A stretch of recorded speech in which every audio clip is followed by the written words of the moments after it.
So we are currently experiencing an up-leveling process. In the 7 cards that I pulled for our weekly tarot, 5 of them are major arcana. In the tarot deck, there's 2 sets of cards, a minor arcana and a major arcana. The minor arcana are suits, like the pentacles and wands and swords and cups, and they are highlighting day-to-day affairs in our lives, whereas the major arcanas are associated with planetary bodies and zodiac signs and kind of these key energies in the world. And whenever they show up in a reading, they're highlighting some challenge that's asking us to up level or evolve or, grow into a different aspect of self. So they provide an opportunity of sorts through a challenge.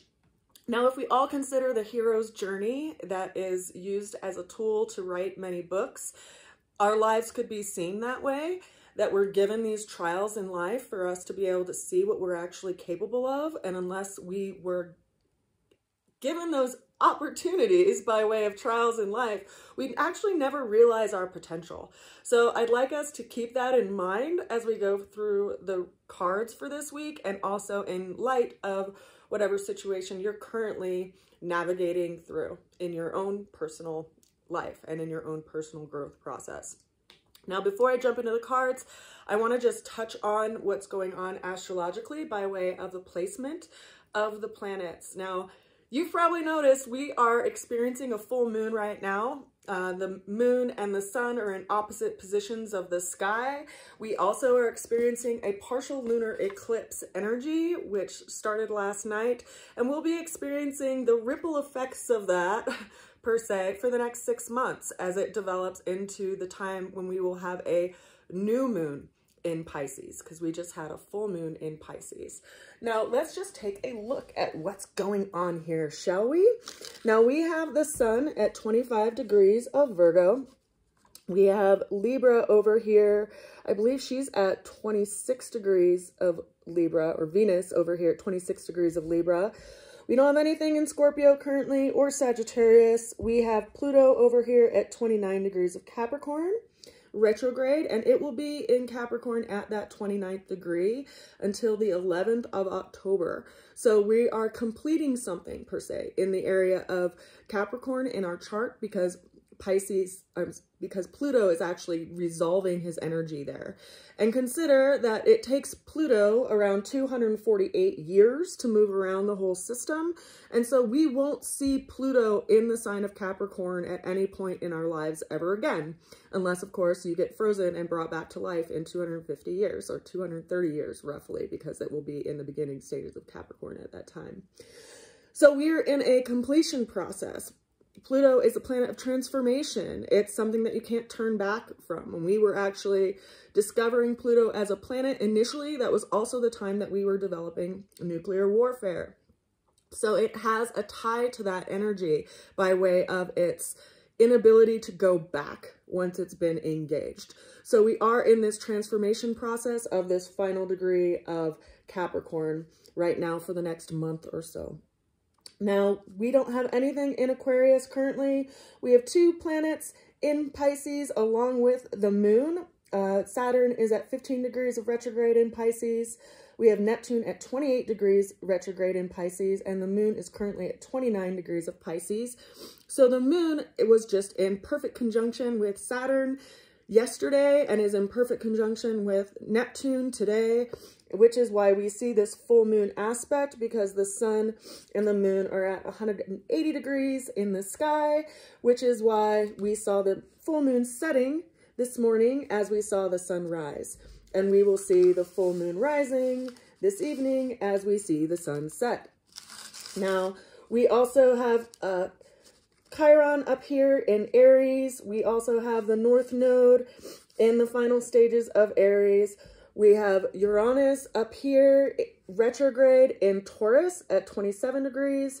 We have Jupiter in Gemini, and then we have Mars at 5 degrees of Cancer. So those are the placements that we're seeing right now. If you keep in mind that there are some square aspects or close to square aspects, at least we do have this opposition happening between the Sun, Neptune, and the Moon. That's the biggest opposition that we're experiencing right now. And then we'll have Venus near in opposition to Chiron. There's some highlighting energies going on there. And then when you consider that the mutable planets, we have Mercury in Virgo and Jupiter in Gemini. Those are in square aspect, along with this placement to Saturn over here in Pisces in opposition to Mercury as well. So we have a lot of energies creating this T-square that we're dealing with right now, which I always look at as kind of like a tire iron. It helps us change a flat tire in our life or something that's not really going in the direction that we want it to go in. So let's go ahead and jump into the reading for this week. We have some strong energies opening up for us for this week. Our first of which is the Judgment card. Now, the Judgment card is absolutely a time of enlightenment or resurrection around a situation that we felt like was kind of buried. We see these 3 people who are coming out of what look to be coffins. They're being called out of those coffins by what looks to be an angel, blowing a trumpet above their heads. Now, this is an interesting energy because the Judgment card is associated with the planet of Pluto, and we are experiencing this last phase of Pluto in the sign of Capricorn for roughly, little under the next month or so. It will be going direct on the 10th of October, I think it is, or maybe it's the 11th. Let's see. Yeah, it will be going direct on the 11th of October, but it'll still be in that final degree of Capricorn until it moves back into Aquarius for the rest of our lifetimes, at least for the next like 15 to 20 years. And then it will be moving out of Aquarius in that time span. Usually Pluto spends roughly between 12 and 20 years in any sign, depending on where it is in its elliptical orbit. But for us, it will be in Capricorn up until the 20th of November. So consider this the time to resolve those things in the area of Capricorn in your chart. Now, we do see people who are leaving something behind them. They're growing out of their own skin, per se. Like the snake grows out of its old skin, or the hermit crab has to molt and get bigger. We're growing out of something that we've been dealing with for some time. Consider that Pluto went into Capricorn in 2008. So this experience that you've been kind of navigating through from 2008 to 2024 is something that you are growing out of, whatever you've been learning in that process, and particularly the area of your life that Capricorn sits in your chart. Now, the challenge that we are looking at for this week is the Sun. Now, the Sun is actually a really beneficial card when it shows up in a reading, but it's showing up as our challenge for this week, which is kind of interesting to me, considering that it is in Virgo and it's highlighting our day-to-day life and how well we tend to ourselves by way of preventative care, what we eat, whether or not we exercise, what we tend to in our daily lives. The Sun is bringing an energy to this place, and it's bringing an energy to this place in opposition of where Saturn is over in Pisces. So perhaps it's highlighting some areas that we have kind of leaned into an escapism that's been limiting us on our path, and the Sun is highlighting that. We also have Mercury highlighting that as well, because it's at 15 degrees of Virgo, which is in direct opposition to where Saturn is currently. Mercury is how we see things, how we communicate things, how we look at things, how we describe things, how we are in our close community. And so having this opposition is really kind of bringing awareness to ourselves through this friction between what we tend to do through escapism and how that affects our day-to-day life. So the Sun is bringing an energy here, not for us to look down on ourselves, but for us to recalibrate our energy and make some kind of shift. Now, I do suggest that there is something that we need to let go of, because we just had this partial lunar eclipse and full moon on the planet of Neptune and transversing the planet of Saturn. And whenever that gets highlighted, you have this period of letting go. But because the moon is in alignment with the North Node as far as a partial lunar eclipse, it's highlighting what we need to let go of so that we can put our energy fully towards what we've been called to tend to. Now, the way through the challenge showed up as the Temperance card. This is an energy that is associated with the planet of Jupiter.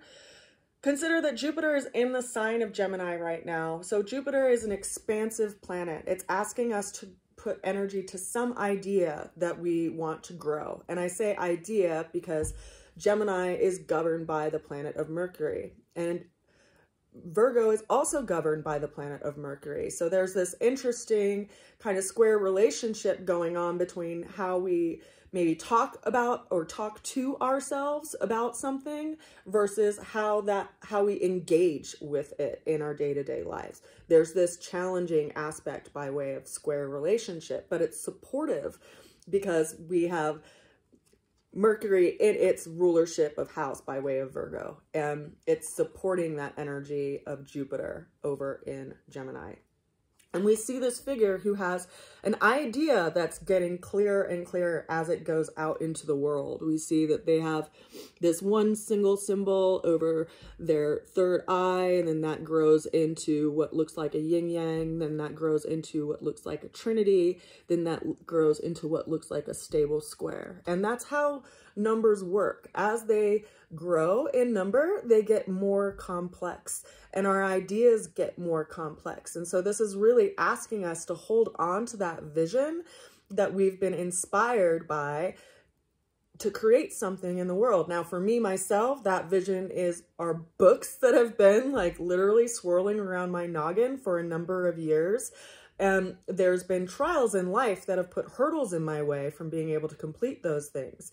And yet I have to acknowledge that the things that are being taken out of my life right now are actually creating the space for me to put my energy and attention to those things that I've been called to develop. So what is it that you are being called to develop? We are being encouraged to put our energy there. Now, the ultimate outcome came through by 4 cards, the first of which is the Star, which is a card of hope. This card is associated with the sign of Aquarius, which is the energy that Pluto will eventually move into and shift into. And we see that there's this person who has 2 different vessels, and they're full of water. One of the vessels they're pouring into what looks like the river in front of them, where one of their feet is at, and one vessel is pouring water onto the earth beside them. So this is asking us to have some kind of balance in regard to where we put our energy and where we put our effort, and to not neglect one for the other. Now, that is followed by probably the most discouraging card that we have for the reading today, which is the 3 of Swords. But I want to, highlight that we also do have the Sun in the deck too. So whenever the Sun shows up in a reading, it kind of lessens the negativity that we could see in other cards because it's bringing light to a situation. Now, in this card, we see a storm of sorts. We see a heart in the picture with what looks like rain happening around it and behind it, and there's these 3 swords that are piercing the heart.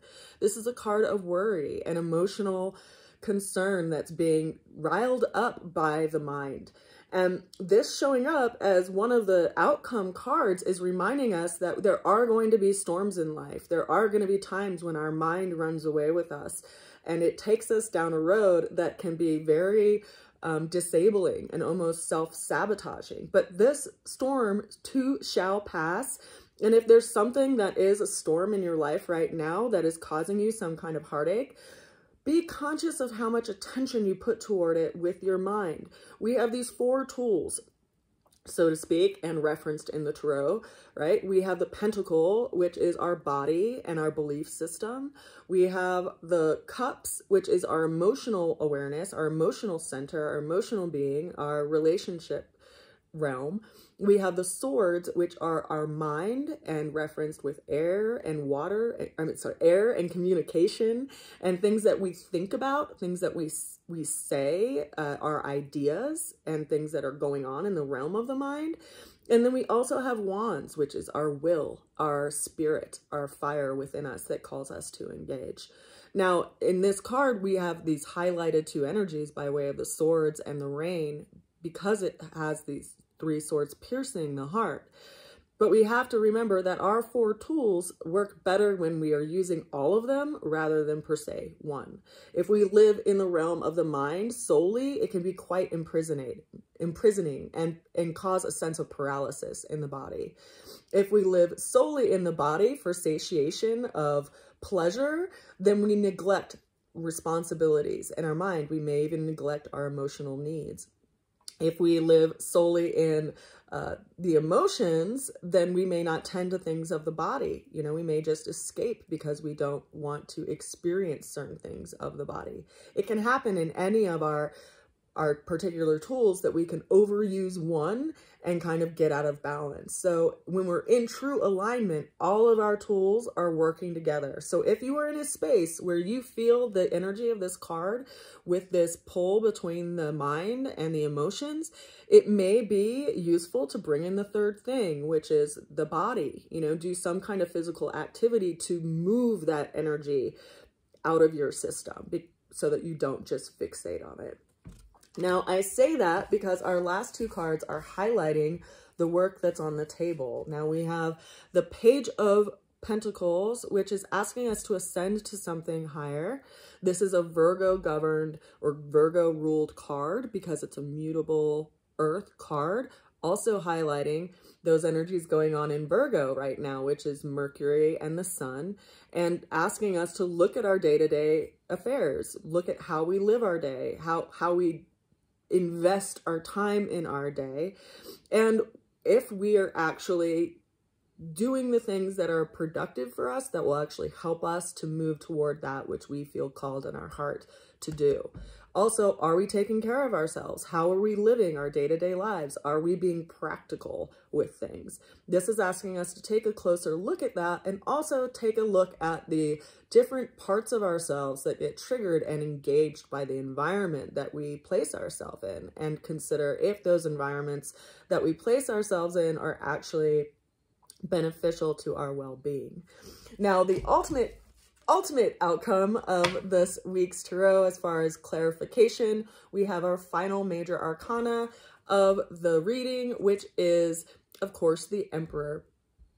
Now, the Emperor is an interesting card because it is a major arcana, and we have these energies up in the energy of Aries right now, which is what this card references. It also references the planet of Mars because Mars is the planet that governs Aries. Now, we have Chiron currently in Aries. We also have the North Node in its final stages of Aries. And when we consider the sign itself of Aries, it is an active fire sign. So it also is associated with the sense of self and the development of self, and how one goes from the lowercase s self and develops through life to the uppercase s spelled self, right? The capital letter of S, self. So how do we develop in life? And what is it in your life that's asking you to create order out of chaos? Where are you being called to be a warrior in your own life? Now, when we look at where Mars is in the planetary, sky or skyscape, it is in the sign of Cancer.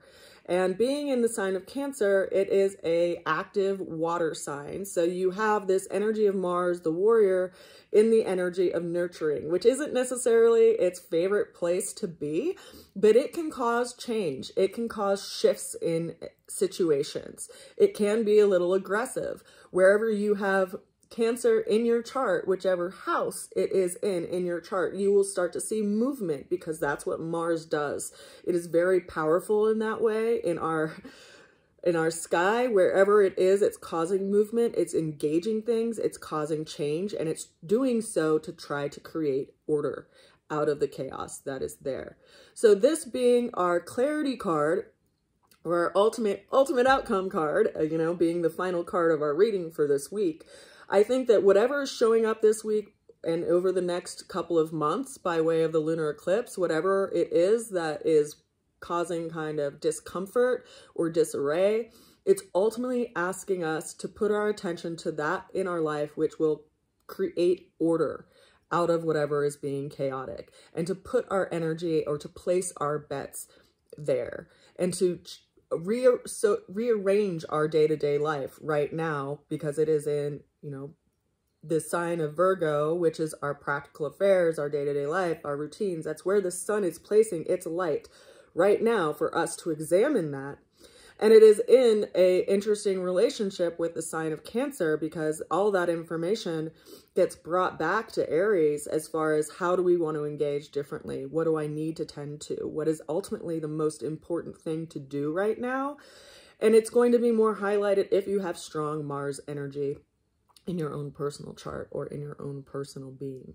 So all of these planetary bodies are going to ultimately affect you differently depending on where your planets are placed in your chart. Now, just as an example, right, I am someone who is a Virgo rising because I was born at 2:20 in the morning and under a Scorpio sun. And so I have a bunch of different planets down here in Scorpio in my natal chart, but I have a Virgo rising, so that places Virgo in my first house. So this is really affecting my sense of self as well as my sense of relationships. And then the Jupiter energy is affecting my legacy or my reputation in front of others. Mars is affecting my friendships in my community as well as my long-range hopes and dreams. So that's being engaged for me right now.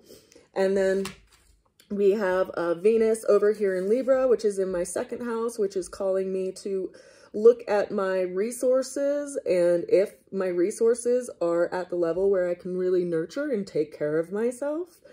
Versus if you were, you know, born with a Pisces rising, all of these planets would be placed in different areas of your chart. So the Pisces energy of, you know, what's going on through Saturn and the moon and Neptune is affecting their sense of self, mostly in the sense of Saturn can be bringing about some kind of limitation or some kind of struggle as far as how they show up in the world, because that's the house that they are sitting in. Whereas Uranus is going to be bringing a lot of changes to their, you know, either their family, like their sibling relationships, or elementary education, or things that they could be writing, things that they're doing with their hands, because it's governing their communication house currently.